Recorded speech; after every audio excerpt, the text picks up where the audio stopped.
Ik ben Marco van Dalsen. Ik kom uit Groningen. En ik heb echt een hele leuke hobby. Vind ik althans. Ik ben de drijvende kracht achter Dig & Demo's.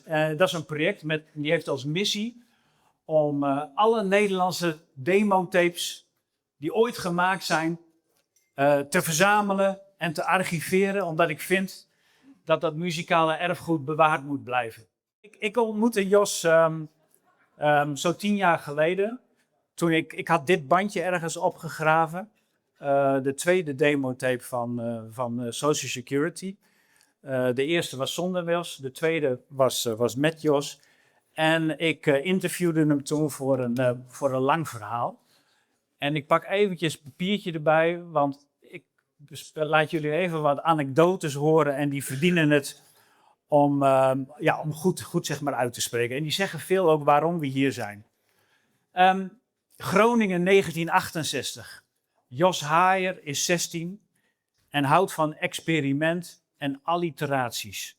Ja, luister even goed mee. Met werkgroep Door die Deur Daar organiseert hij in het Witte Boerderij een creatieve culturele manifestatie. Een positieve, progressieve provocatie. Ja.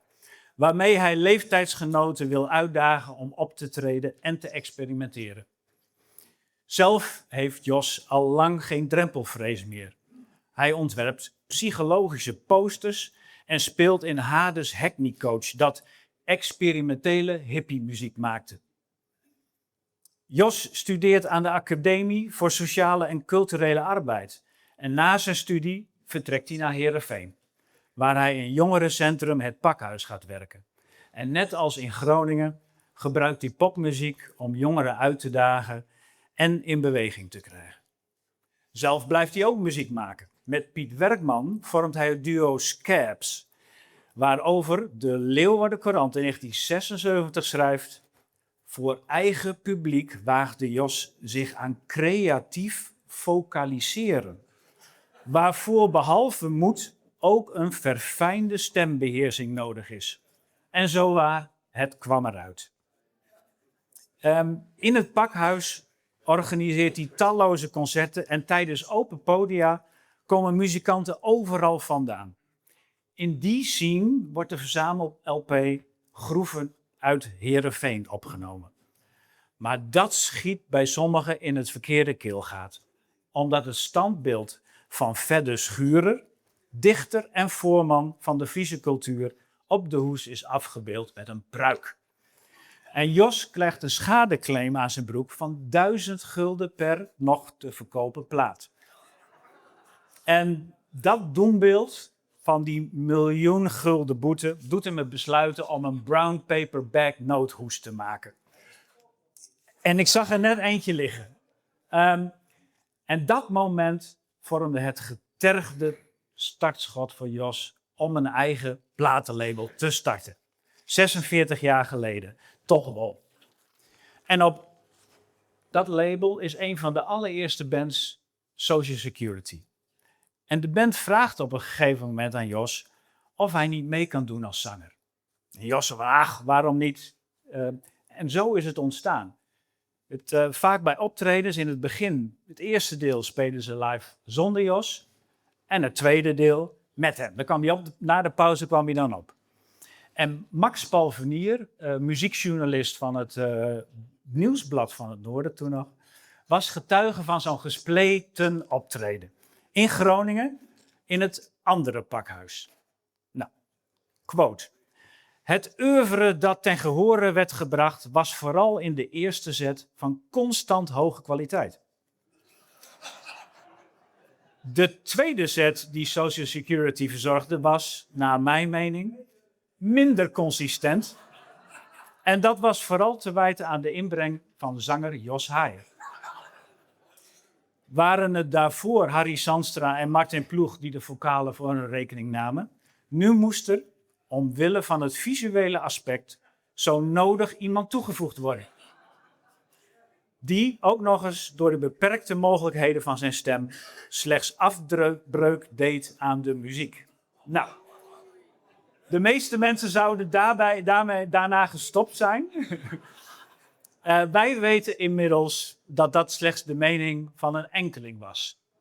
Want Social Security toerde vervolgens door heel Nederland, maakte vele mooie platen. En zelfs de kritische Harm Harkema van de Leeuwarden Courant schreef al vrij snel: zijn gevoelvolle stem, alsmede zijn compositorisch aandeel in het geheel, gaf het perfecte groepsgeluid net de warmte die het nodig had. Nou. Tja, nou, dat was 46 jaar dus. En toen ik Jos 10 jaar geleden sprak voor dat verhaal wat ik over hem schreef, sneerde hij me bijna toe van Marco, het echte leven is veel belangrijker dan zwelgen in historie. En ik weet nog steeds niet tot op de dag van vandaag hoe ik die opmerking moet plaatsen. Zeker niet wetende, nu ik weet, hoeveel jaar je met je eigen muziekgeschiedenisboek bezig bent geweest. Maar ik heb van Henk Voortman op via Letterset een nieuwe snaar gekregen. Ja. Dat geeft aan dat er nog... Nou, maar jij zei me ook nog, dat weet ik ook nog heel goed, ik zit nog boordevol plannen en mijn beste werk moet nog komen. Nou, daar was geen woord aan gelogen. Hè? Dat boek, dat mooie boek van je, dat ligt er nu maar mooi. En Comfort Chair, de laatste plaat van The Security, is echt ook een prachtplaat. En weet je, volgens mij, zo'n dag, zo'n middag als vandaag, laat ook maar mooi zien dat zwelgen in historie en het leven, het echte leven nu en hier, volgens mij ook perfect samen kunnen gaan. Geniet van deze middag.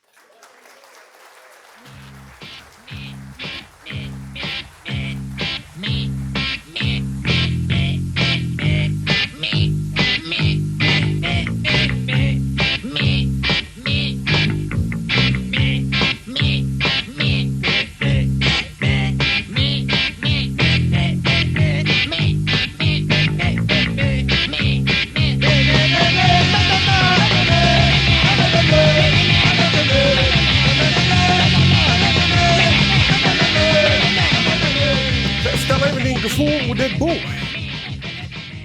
Hoe is dat nou om dat in de hand te houden? Nou, echt geweldig eigenlijk. Ja, want lang aan gewerkt en veel dikker geworden dan wat ik had gedacht. Mooier geworden dan ik dacht. Ja, dus wat wil je nog meer? Ja, ik ben daar heel blij mee. Maar welk idee is erom begonnen? Op een gegeven moment, dus dat is dan...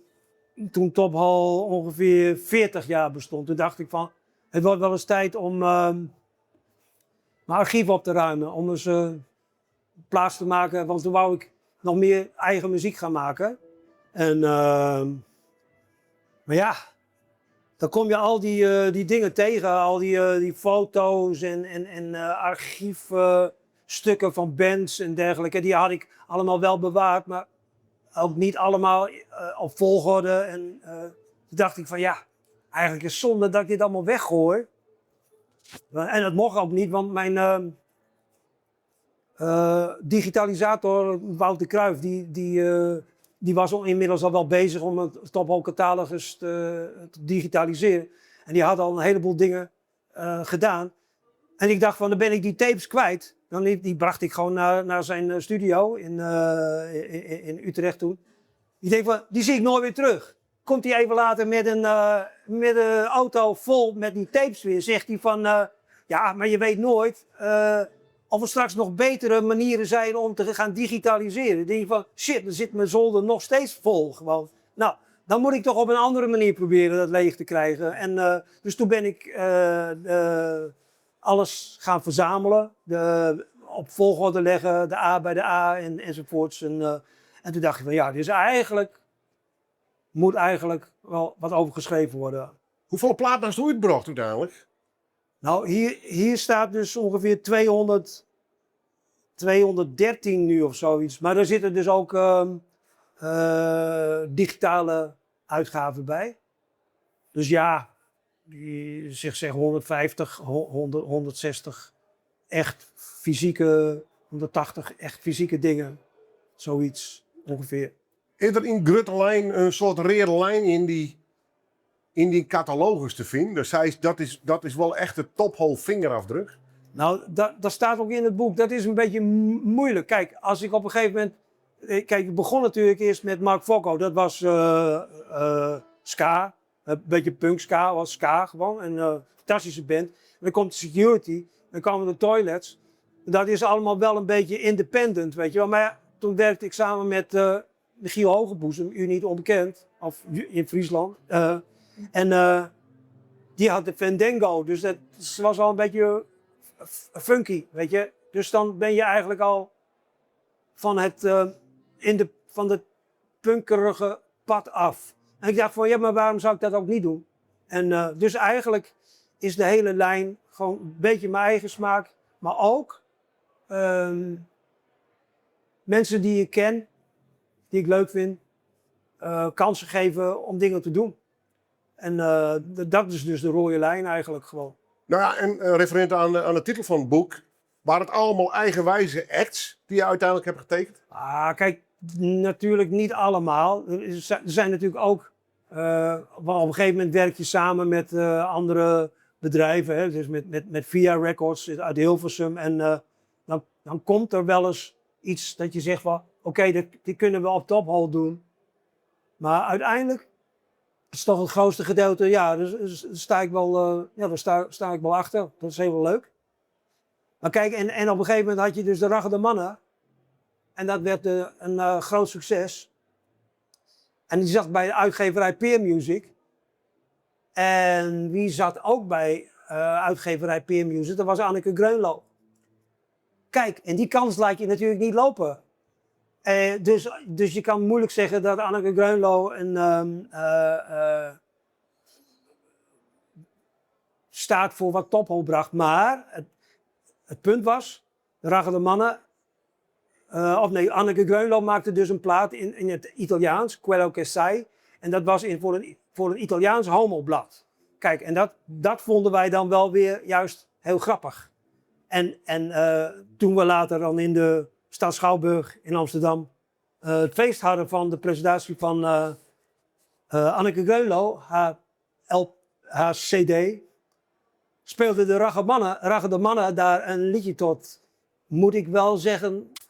tamelijke verbijstering van de rest van de zaal die bij Ronnie Tober eigenlijk al een beetje was afgehaakt. Dus kijk, over eigenwijs gesproken, dat is natuurlijk, dat zijn dingen. Dan zit je inderdaad bij Ronnie Tober in de zaal en Anneke Greunlo speelt en er staat op jouw label. Dat is natuurlijk wel apart. Heb je ooit gehoopt op een nieuwe Beatles, Stones of Golden Earring? Je gaat me niet zozeer om die namen, maar een commercieel succes te tekenen? Ja, natuurlijk is dat droom. Dat is natuurlijk wel een gedachte die achter bepaalde uitgaven zit. Zoals met MAM zaten we er heel dichtbij. En met ongelooflijk. Dus hebben we wel de Nederlandse tipparade gehaald. Dus dan had je wel het idee van, nou oké, dat zou het kunnen worden. Maar het was nog net weer te eigenwijs of zo. En kijk, en met de Raggende Mannen, die 6 seconden single... die we uitbrachten, was de kortste single die ooit is uitgebracht. Ik weet niet of er inmiddels kortere zijn hoor, dat weet ik niet. Maar die haalde dus nog een billboard in Amerika. En die werd nummer 41 in de toplijsten.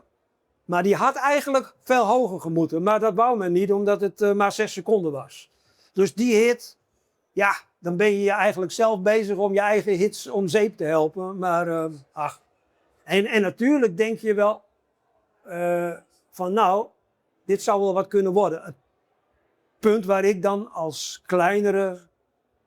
kleiner label tegenaan loop is dat als je dan eenmaal een band hebt die redelijk succesvol is, dan is altijd de volgende stap meer studiotijd, meer geld, groter.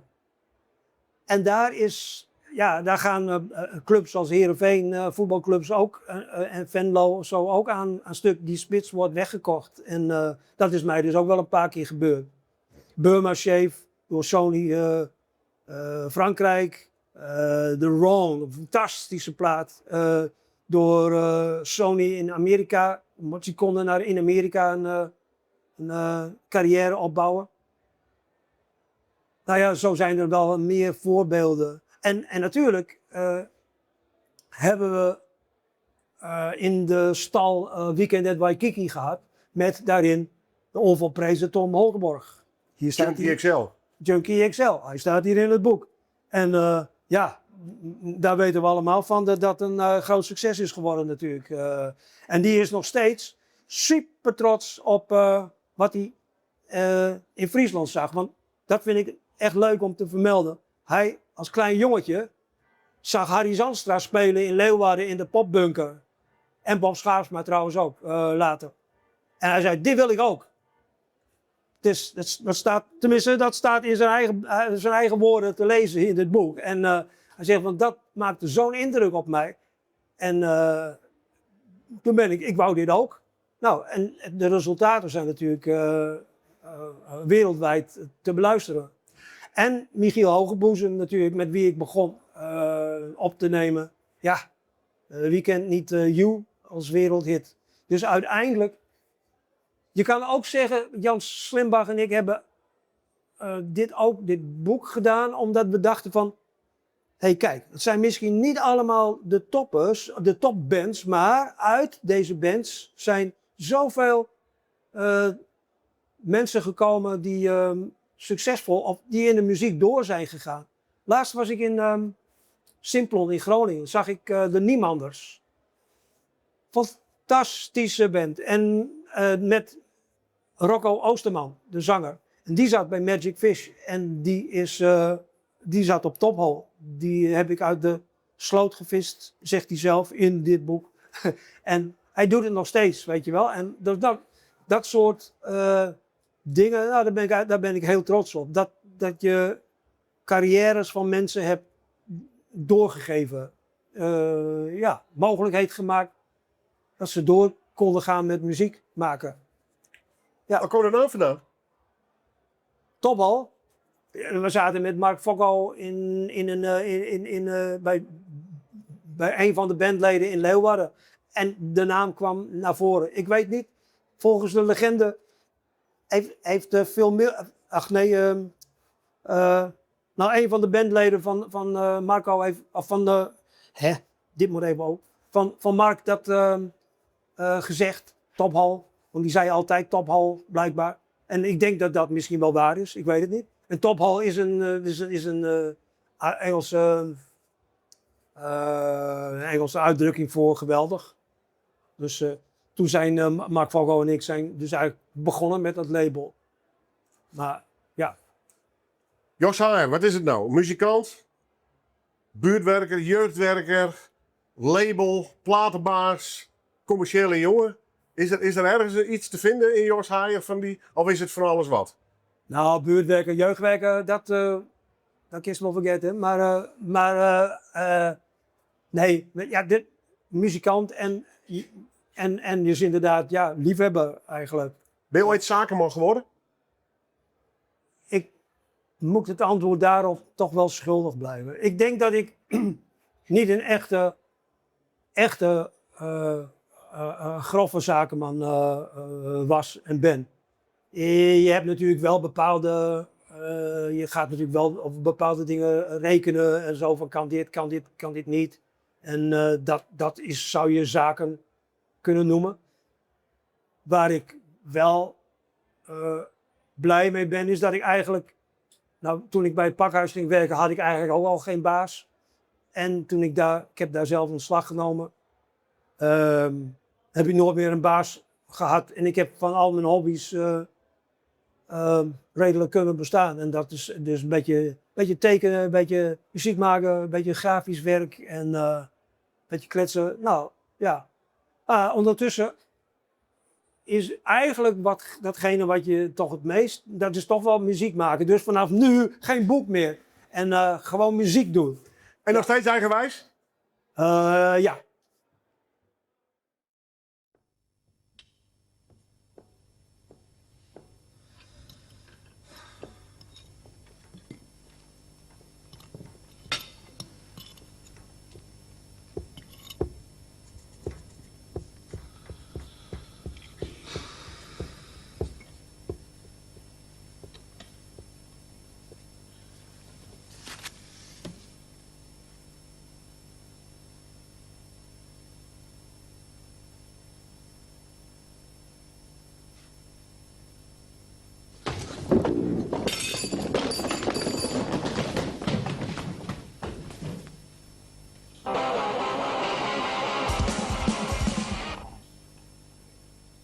Nee, is niks.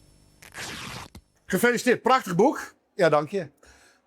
Als jij een leek moet uitleggen wat dit boek inhoudt, wat is het? Want volgens mij is het een tijdsbeeld, Ja. het is cultuurbeschrijving. Ja. Het is niet alleen een labeltje hè, waar je het over hebt. Nee. Want, Kun je dat eens uitleggen? ja, toen Jos mij benaderde voor dit boek, toen stelden we eigenlijk vast dat Top Hole niet alleen een label is dat muziek uitbrengt, maar die heeft loopbanen gecreëerd en gelanceerd.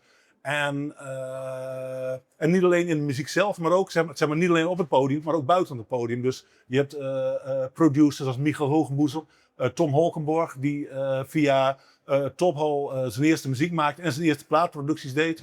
En Theo Baljon, die begon zeg maar klein met de Visitor en die is ontwikkeld zeg maar, vanuit ook zijn betrokkenheid bij Top Hole naar een groot bedrijf in de geluid. Michael Hogenboezem begon zeg maar gewoon in de Blue Tape.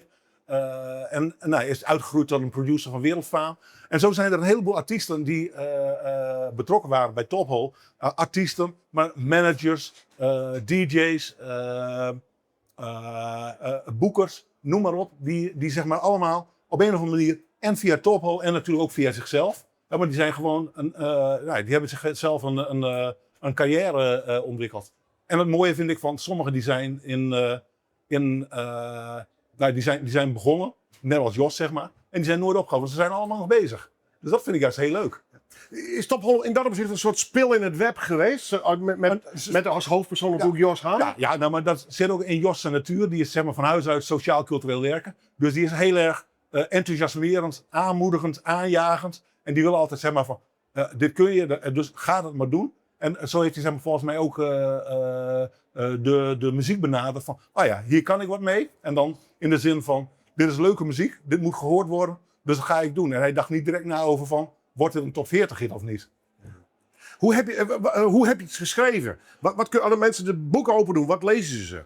Nou, ze lezen verhalen, ze lezen niet een verhaal van A tot Z. Hè, want er is het boek is opgezet in eigenlijk 3 verschillende delen.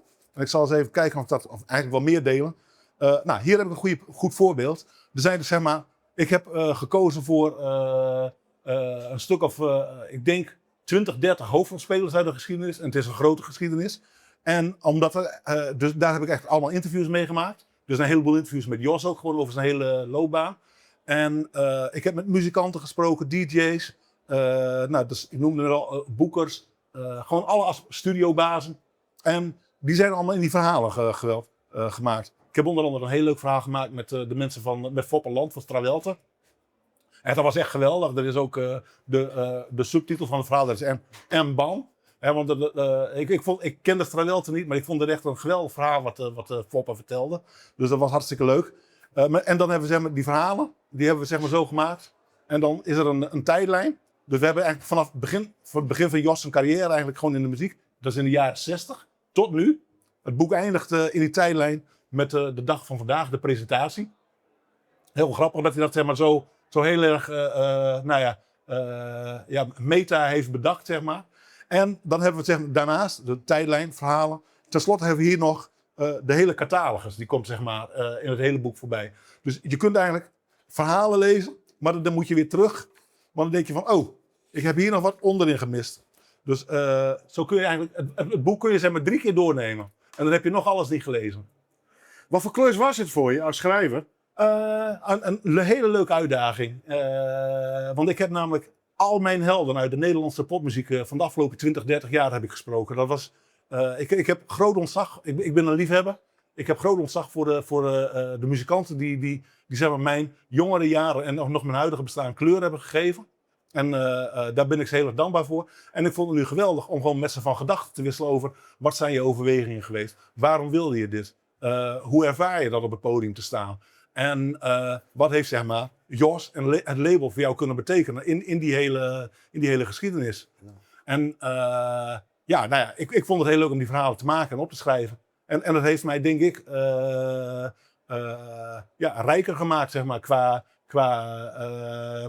qua kennis en ook qua het schrijven. Want ik ben gaandeweg, de eerste verhaal was heel stijf. Dat was nog een beetje heel erg, ik ben dagbladjournalist, dus dat was heel erg dagbladjournalistiekerig. En gaandeweg werd ik daar steeds vrijer in. Het werd wat mij daar steeds leuker. Dus eigenlijk het volgende hoofdstuk wat ik ga schrijven, wordt nog leuker, Willem. Ben je nog verrast op een gegeven moment? Van, ik hoor nu iets, hey, dit is leuk of apart of gek? Of... Nou, eigenlijk ben ik bij voortduring verrast. Ik sprak Peter Seiberga van dit Dokkum Lokaaltje. En ik had een beeld van als muziekliefhebber, zoals ik ze op de radio hoorde, zoals ik ook op het podium heb gezien. Dat zijn wilde, uitzinnige mensen. En ik kwam met Peter in gesprek. En dat was een hele kalme, beredeneerde, intelligente man. Die heel goed kon uitleggen waarom dat hij met het Dokkum Lokaaltje muziek maakte zoals het Dokkum Lokaaltje. En hoe hij andere dingen heel anders kon doen. En hoe hij al die verschillende dingen naast elkaar kon doen. En zeg maar dat Dokkum Lokaaltje gevoel ze nu dan gewoon helemaal kon uitschakelen. Dus ik vond dat heel verrassend. Dus dat in één persoonlijkheid heel veel aspecten. Hartstikke interessant. Titel van het boek heeft 1 opvallend woord. Ja. Eigenwijs. Eigenwijs. Nou, Slaat dat op alleen Jos of ook op de bands die tekenen, op de hele werkwijze? Of? Ja, op de werkwijze denk ik. Van, er zou geen platenmaatschappij in het hoofd halen om een 6 seconden durende single uit te brengen. Dat doet niemand. Er zou volgens mij ook geen platenmaatschappij geïnteresseerd zijn in bepaalde bands die hij heeft uitgebracht. Maar hij doet het omdat hij denkt van ja, dit moet gehoord worden. En dat is eigenwijs. Maar de bands waren ook heel eigenwijs. Ik ben bijvoorbeeld zelf een enorme fan van het werk van de Tilburgse band Man. Van Tom America. En die zijn ook in, zeg maar, ze maakten zeg maar mooie popmuziek. Maar wel heel eigenwijs. Heel apart. Afwijkend van de norm. En dat is denk ik ook wat Top Hole is. Afwijkend van de norm. Van wat je denkt van dit is normaal. En dan heb je iets bijzonders. En dat is Top Hole. Jos is een regelneef. Ja. Hij is strot eigenwijs. Ja. Hoe was het voor jou als schrijver? Kon hij zich wat afstand houden of niet? Zal ik daar antwoord op geven? Nou ja, als Groninger zonderling. Ja, nou, aanvankelijk, ik was heel erg vereerd, zeg maar, dat Jos mij dit gunde. Hè? En dat hij zegt van, nou, ik ken jou, wij hebben een band. Want ik ben sinds mijn 16e ben ik fan van de Security. En ik kan dus alle repertoire kan dromen. Maar ik heb net ook alles meegezongen zo ongeveer. Dus ik vond het heel leuk dat zeg maar van die verhouding idool-fan, dat we op een gelijke hoogte kwamen. Maar uiteindelijk was het wel zo dat Jos in dit geval wel de initiatiefnemer was. En ook soms als ik zeg maar, want aanvankelijk zeg van, ik wil als we een boek maken, dan wil ik wil roddels, ik wil achterklap, ik wil openstaande rekeningen. Waarom Jos, oh jee, met wie heb ik mij ingelaten? Maar ik dacht dan helemaal van ja, ik wil een smeuig boek. En Jos die wilde gewoon een keurig boek. En dat helemaal goed, daar heb ik mee in geschikt. We hebben wel eens woorden gehad. En later had ik er ook spijt van. Ik denk van ja, ik kan wel eigenwijs zijn, maar ik ben zeg maar niet in de rol van journalist van het dagblad. Ik ben nu gewoon met Jos samen aan het werk aan dit boek. En we maken iets moois. En we hebben ook iets moois gemaakt. Want sommige dingen heeft Jos aangevuld. En daarbij is het verhaal helemaal compleet geworden.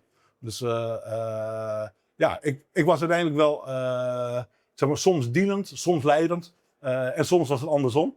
Maar het was gewoon een hele prettige samenwerking uiteindelijk. En ik denk dat ik met Jos de band die we hadden, die is eigenlijk alleen maar stevig geworden. Dat kan eigenlijk. En ook, we hebben ergens hebben we een connectie. Ja, Willem, ik ga door.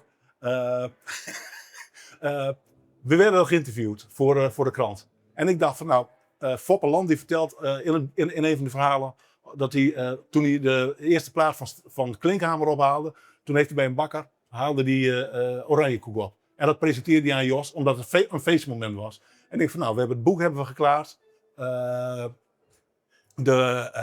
Het werk zit erop. En we hebben nu een ontspannen gesprek over dit boek. Ik denk, ik moet wat meenemen. Dus heb ik in plaats van Oranjekoek, nam ik Frieske Dunkers mee.